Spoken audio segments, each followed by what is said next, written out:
تو عالم صلی اللہ علیہ وسلم کے پاس ادب کی کتنی بڑی اہمیت تھی اور ادب کی تعلیم کہاں کہاں تک آقا نے دی ہے. تھوڑا غور کیجیے کہ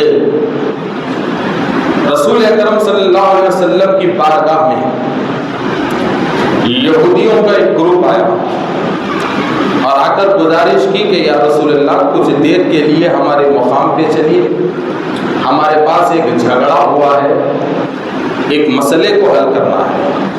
دیکھیں یہودی اپنے جھگڑے کو اور اپنے مسائل کو حل کرنے کے لیے اپنے معاملات میں رسول اکرم صلی اللہ علیہ وسلم کو بڑا بناتے تھے. تو یہودی آئے اور عقائد عالم صلی اللہ علیہ وسلم کو ان کا جھگڑا ختم کرنے کے لیے لے کے جا رہے ہیں. بیت مدارس جو مدینہ منورہ کے باہر کا ایک گھر ہے، ایک ہال ہے، وہاں پر لے گئے اور وہاں پہ پہلے ہی سے عقائد عالم صلی اللہ علیہ وسلم کے لیے مسند کو سجا کر رکھا تھا، یعنی تخت کو لگا کر رکھا تھا. رسول اکرم صلی اللہ علیہ وسلم کو یہودیوں نے اس مسند پہ بٹھا دیا.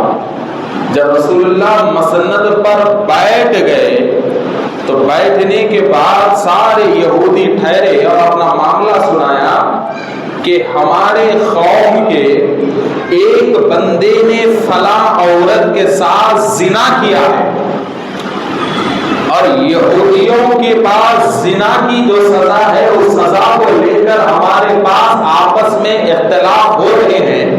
تو آپ ہی بتائیے کہ اس زنا کی سزا کیا ہونی چاہیے تو اس نے اتنی بڑی حرکت کی.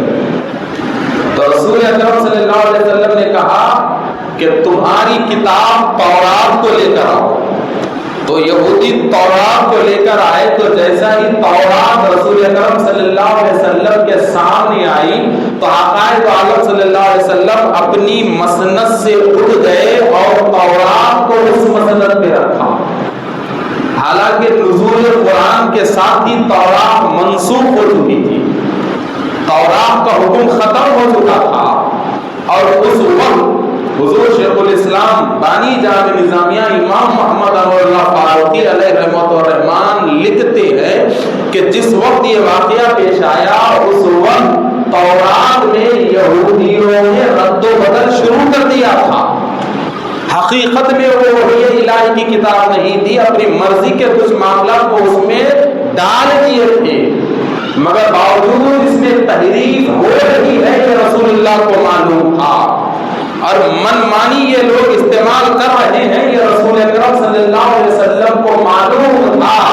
مگر چونکہ تورات یہ کلام اللہ ہے اور اس کی نسبت اللہ سے جڑی ہوئی ہے، ایک نبی سے اس کی نسبت جڑی ہوئی ہے، تو نبی سے نسبت جڑنے کے خاطر اللہ کے کلام سے نسبت جڑنے کے خاطر عقائد عالم صلی اللہ علیہ وسلم نے تورات کو نیچے رکھ کر خود مسند پہ بیٹھنے کو گوارا نہیں کیا، بلکہ عقائد عالم صلی اللہ علیہ وسلم اپنی مسند سے اٹھ گئے اور اس کتاب تورات کو رکھ دیا اور اب کہا کہ تمہارے یہودیوں نے جو تورات کا عالم ہے اسے بلاؤ. وہ عالم آیا. اب عقائد عالم صلی اللہ علیہ وسلم نے کہا کہ پڑھو کہ اب اس تورات میں جو اللہ کی جانب سے زنا کی سزا نازل ہوئی ہے اس میں آیتیں کیا ہے پڑھو. تو وہ بندہ پڑھنے لگا تو آیتیں نکلی کہ زانی کی سزا سنسار ہے، یعنی اسے پتھروں سے اتنا مارو کہ جب تک اس کی موت واقع نہ ہو جائے. تو رسول اللہ نے کہا کہ یہی سزا سنسار ہے.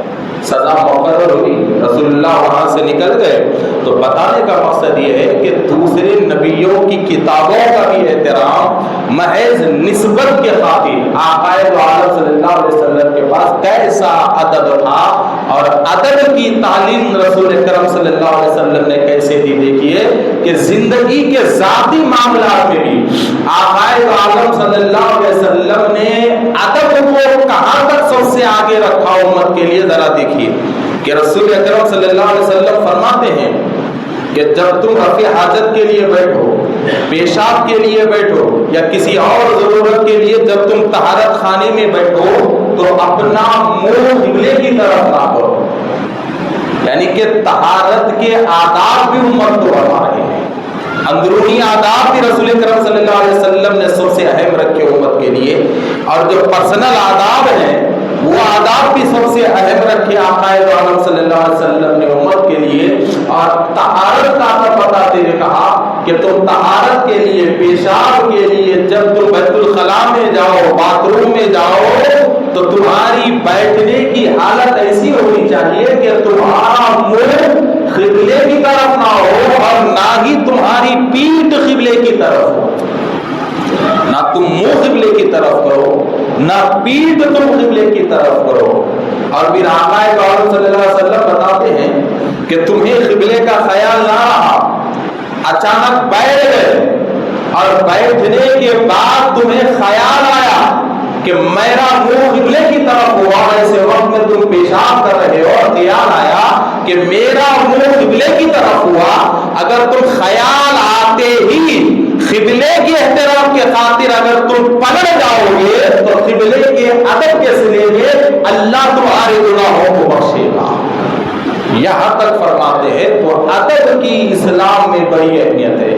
اگر ایک مسلمان کے پاس ادب نہیں ہے تو سمجھو اس کی نمازیں بھی بیکار ہے، اس کا روزہ بھی بیکار ہے، اس کی تلاوت قرآن بھی بیکار ہے، اس کا ایمان بھی بیکار ہے، اس کے ذکر و اذکار بھی بیکار ہے، لوگوں کے سامنے اس کا سج دھج کر پھرنا بھی بیکار ہے۔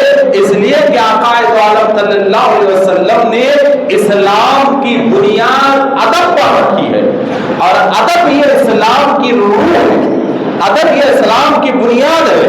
اگر ایک مسلمان کے پاس ادب نہیں ہے تو سمجھو اس کی بنیاد کمزور ہے، اور نہ تو اس کے پاس اخلاق کی کوئی عمارت ملے گی، نہ تہذیب اس کے پاس ملے گی، نہ عبادت کا کوئی ثواب اس کے پاس ملے گا۔ تو ادب انتہائی ضروری ہے ہر مسلمان کے لیے۔